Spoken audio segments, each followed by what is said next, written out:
Welcome back, my legends, and today I got this fun video idea after hearing Ash's voice lines where she says this: My former colleagues would have eaten you alive.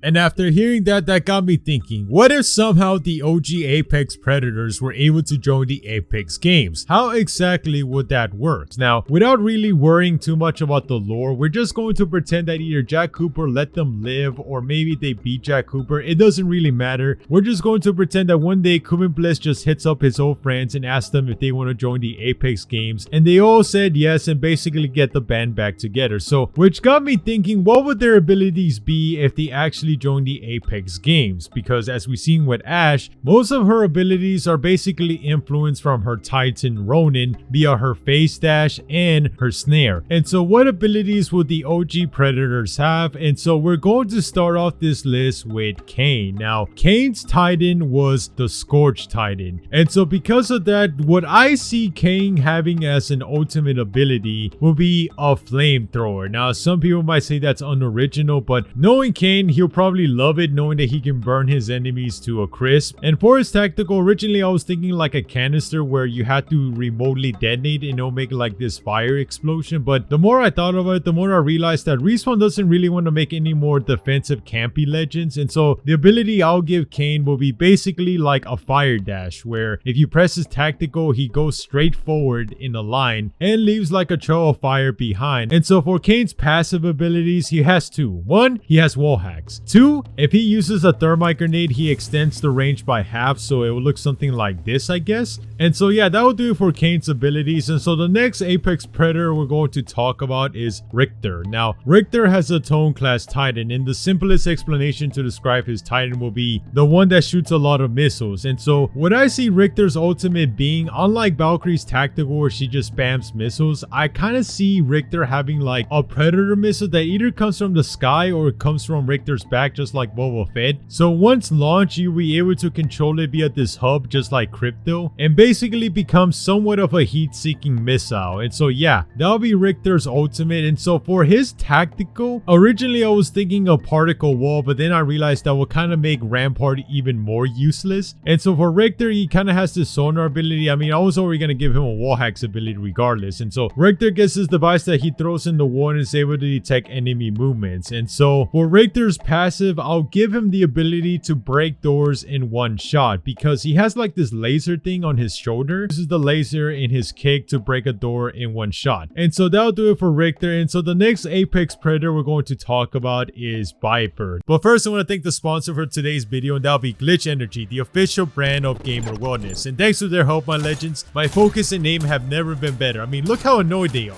So if you want to be like me, go to glitchenergy.com and get 25% off their products using code KingKev. And once again, thank you, Glitch Energy. Now, Viper is going to be kind of interesting because Valkyrie kind of took his abilities. And so in order for Viper to work without, being too similar to Valkyrie, what I can see him having for his ultimate is like a special sniper, kind of like his plasma railgun from his North Star Titan, except, it's a miniature version. And so for Viper's tactical, I see him having the ability to hover in a certain area in the air for as long as he wants until he gets out of that area, then he just falls down. So kind of like Horizon's tactical, but instead of going away after a few seconds, he can just stay there and just chill in the air if he wants. Basically, he kind of turns into a sniper legend where he either uses long range weapons to attack people while hovering in the air. And so for Viper's passive ability, if you're aiming down sights and see somebody, basically they get a little mark on top of their head saying that you spotted them, kind of like the Battlefield system. So yes, he gets wall hacks too. And so the next Apex Predator I want to talk about is Sloan. Now, Sloan has an Ion Titan. Simplest way to explain her Titan is the one that shoots a big red laser at you and melts your face off. And so for Sloan's ultimate ability, I kind of wanted it to be basically like one big laser coming from the sky, only lasting about 2 seconds. And unless you're hiding under a structure or a big building, it's able to destroy Gibby's bubble, and Watson's ultimate won't be able to help you. And so for her tactical, I kind of see her having her tripwire ability. So like just like Watson, she has to put like the first location and then the second location. And so does she get a wall hack ability too? Of course. Do I know how it works? Nope. But I'm just letting you know she has one. And so the last apex predator we're going to talk about is Kuben Blisk. Now, if you see my Cooper video, I predicted that one day Jack Cooper and Kuben Blisk will become Apex Legends. Now, unfortunately, I do follow a lot of the data miners, so I do know what his abilities are going to be, but that would be kind of cheating to pretend like I don't know. And so lore-wise, I do see this scenario when Kuben Blisk does join the Apex games, that he kind of mentions that in a way he's kind of been rebuilding the Apex Predators, but they're not going to be called the new Apex Predators. No, they're going to be called Apex Legends. And so basically what I see happening is that they kind of are forming a new group where I guess they can go on and take on Eduardo Silva, which is kind of like the first boss, and eventually they might go on and take down Hammond in the Syndicate, and then they go after the real bosses of the story, the ones that have been hiding in the shadows playing the long game. And so yeah, my legends, that'll do it for this video. I'll see you next time. Peace.